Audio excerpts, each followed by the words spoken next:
এই মুহূর্তের বড় খবর, ফের আলু নিয়ে ধর্মঘট। আবারও হু হু করে বাড়তে পারে আলুর দাম। আগামী সপ্তাহে আবারও একবার আলুর দাম বাড়তে পারে।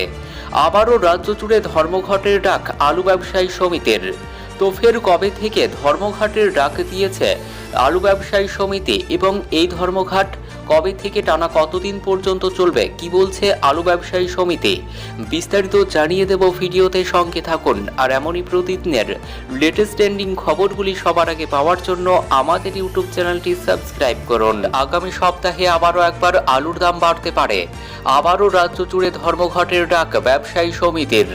আবারও আলুর মূল্যবৃদ্ধির আশঙ্কা। শনিবার 17 আগস্ট রাত থেকেই রাজ্যের বেশ কিছু জায়গায় ধর্মঘট শুরু করেছে আলু ব্যবসায়ীরা।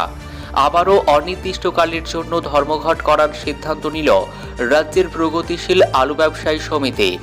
রবিবার 18 আগস্ট সংগঠনের পূর্ব বর্ধমান জেলার সভাপতি উত্তম পাল বলেন, সোমবার 19 আগস্ট থেকে আমরা কর্মবিরতির ডাক দিয়েছি। ভিন রাজ্যে আলু রফতানিতে পুলিশের বাধার অভিযোগ তুলে গত 20 জুলাই রাজ্য জুড়ে কর্মবিরতির ডাক দিয়েছিলেন প্রগতিশীল আলু ব্যবসায়ী সমিতি। টানা 5 দিন চলে সেই ধর্মঘট, যার জেরে রাজ্যের বাজারগুলিতে আলুর সংকট শুরু হয়। বাজারে চড়া দামে বিক্রি হয় আলু। শেষ পর্যন্ত রাজ্যের পঞ্চায়েত মন্ত্রী প্রদীপ মজুমদার ও কৃষি বিপণন মন্ত্রী বেচারাম মান্নার সঙ্গে বৈঠকে সমস্যার সমাধানের আশ্বাস মেলায় ধর্মঘট প্রত্যাহার করে নেন আলু ব্যবসায়ীরা। নতুন করে ধর্মঘট কেন?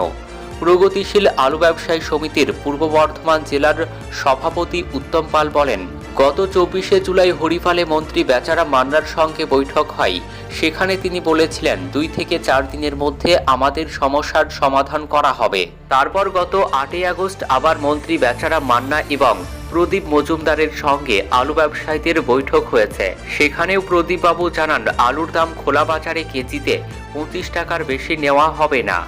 এই দাম পূর্ব বর্ধমান, হুগলি এবং হাওড়া জেলার ক্ষেত্রে প্রযোজ্য। আর বাঁকুড়া, মেদিনীপুর জেলায় আলুর গুণগত মান খারাপ, তাই ওই জেলাগুলিতে আলু প্রতি কেজিতে 23 টাকায় বিক্রি করতে হবে। আমরা রাজি হলে তিনি মুখ্যমন্ত্রীকেও বিষয়টি বোঝাতে পারবেন বলে জানান। উদ্যমের সংযোজন, আমরা সেই দাবি মেনেও নিয়েছিলাম, কিন্তু তার শর্তেও ভিন রাজ্যে আলু পাঠানোর ক্ষেত্রে বাধা দেওয়া হচ্ছে।